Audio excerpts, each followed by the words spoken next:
Hi, my name is Preslin. Welcome back to my YouTube channel and welcome to my very first book haul. It's a very small book haul. I only have 9 books. However, I'm incredibly excited to talk to you about them.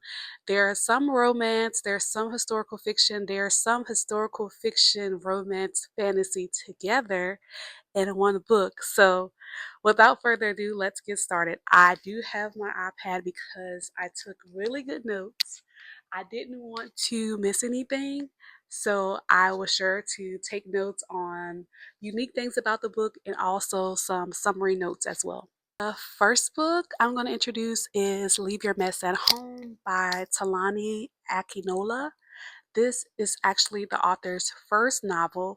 I'm very excited to read it. A brief summary: Nigerian American siblings reunited for Thanksgiving where a decade of suppressed secrets, familiar pride, and personal struggles resurface. It explores themes of cultural identity, forgiveness, and unconditional love as siblings confront their past and individual crisis during a dramatic family gathering. This is the author's debut novel, and I look forward to reading it. I thought the cover was absolutely beautiful and it caught my eye right away. So I look forward to reading this one. The second is Viola Davis's and James Patterson, Judge Stone. Now, I'm usually not a very big James Patterson fan. However, I believe I've only probably read one James Patterson book, and I know there are a plethora of them. But when I saw Viola Davis and James Patterson together, I was like, oh, that's a no-brainer. So, a brief summary: Judge Stone, released March 9, 2026, is a high stakes legal thriller by Viola Davis and James Patterson. Set in rural Alabama, the novel follows Judge Mary Stone, who presides over a divisive case involving a doctor arrested for performing an illegal abortion on 13-year-old rape victim, exploring a deep seated issue of justice. So, I didn't know it was that deep. I look forward to reading that one, and I'm excited about it. Okay, the next is Emma Grede, Start With Yourself. And what I have to say that I love first is that this is her debut novel, and she did not include a picture of herself on the cover. She instead included it on the very end. And she's such a businesswoman. I know that was intentional. She's doing a bunch of press right now, and I really hope that someone asks the question of why she decided to do that. I'm guessing it was because she didn't want to lead with her face. She wanted to lead with the subject matter, but I would really like to hear her exact reasoning as to why she decided not to put her face or have like a catchy cover on her debut novel. But it says, Start With Yourself. A new vision for work and life is a guide to building a successful career in life by prioritizing self belief and action over perfect conditions. She's a co founder of Good American as well as Skims, and she offers a tough life philosophy on leadership, ambition, and balancing high stakes business with family. I look forward to reading this one. This is my first self help book that I've read in a very, very long time. So I look forward to reading it.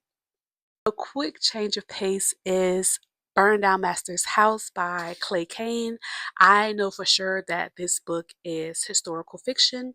It's a gripping historical fiction novel detailing the lives of enslaved people across the South, focusing on resistance, survival, and retribution.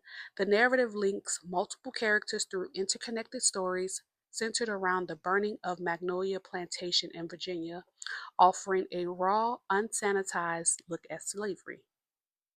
Hmm. Okay. So that's also, okay, that one's going to be deep. I got to mentally prepare myself for that one. But I've heard great things about it and I look forward to reading it. Next, we have Tayari Jones, Ken, and you have had to been living under a rock to not know anything about this book. I believe it was Oprah's Book of the Month last month. I have seen so much press, so many interviews about this book. I've heard nothing but good things. Ken, a novel by Tayari Jones, explores sisterhood, motherhood, and the lasting impact of motherlessness on childhood best friends Vernice and Annie from a small town in Louisiana, Honeysuckle.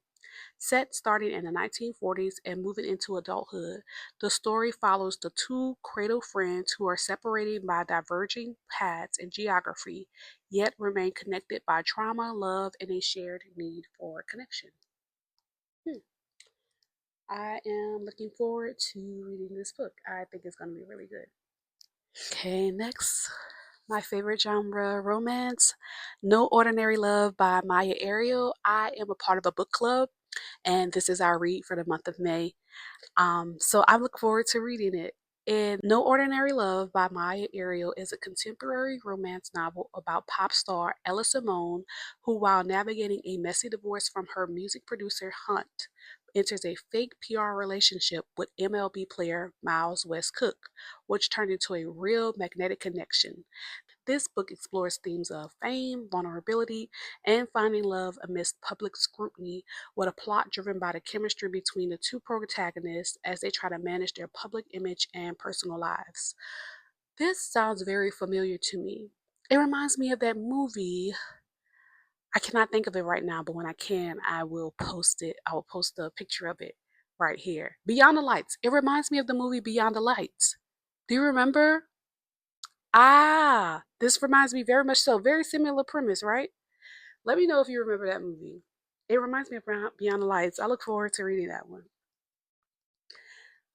The Art of Loving You. This was released 2 days ago, and I'm so excited to read it. I know that this is the second book of the Forever Falling series.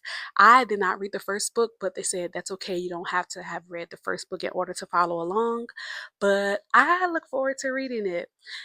The Art of Loving You by Natasha Bishop is a second chance romance novel in the Forever Falling series featuring influencer Danny Jenkins and author Micah Wright as they navigate a bucket list road trip after being reunited by a mentor's death, exploring tropes like friends to lovers for proximity and black joy as they confront past hurts and ignite their connection.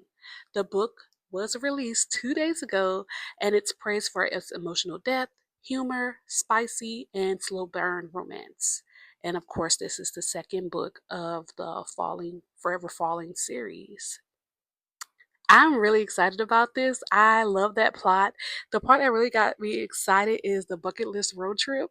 Tell me more. This sounds so cute. I can't wait to read it. Big Girl Blitz by Danielle Allen.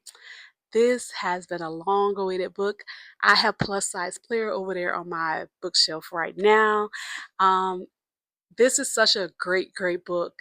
And I haven't even read it yet, and I know it's going to be good. It's going to be good. I really enjoyed the first one. It says Jasmine Payne fled her hometown and the fat foes who made her life hell. The minute she graduated high school, growing up, her haven was her Aunt Addison, and when her health takes a drastic turn, she insists that Jazz should spice up her life, emphasis on spice. But dating is the last thing Jazz has on her mind until Lamar Anderson sits next to her at the local bar. He is sexy, fun, and refreshingly drama free. With him, she's able to pretend that everything is all right. But as real life intrudes, Jazz has to decide if she can leave the past where it belongs for a love that she deserves. I'm so excited. I'm so excited. I'm so excited to read this book. Last but certainly not least is the most unique book of my entire haul.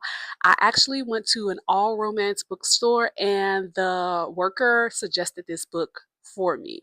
And it's called Graceless Heart by Isabel Ibanez. I hope I'm pronouncing that correctly.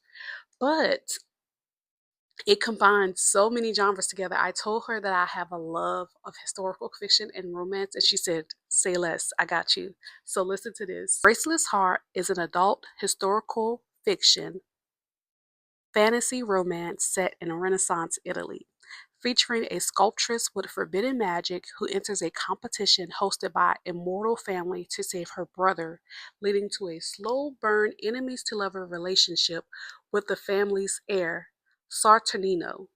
Amidst political intrigue and war with the Pope, the book blends real historical figures with fantasy elements, exploring themes of forbidding power, art, and survival in a dangerous, enchanted Florence. What did I just read? I cannot wait. I think of all the books that I have, I'm probably excited to read this one most because it combines fantasy and historical fiction and romance. I didn't even know that was a thing. I didn't even know you could do that. So I absolutely look forward to reading every last one of these books. Please let me know if you've read them, you plan to read them. I would love to know your thoughts. Please, no spoilers in the comments. I will make a follow-up video once I read all of them. Let me know if you have any of these books. I would love to know your thoughts, and I look forward to talking to you in the next video. Bye.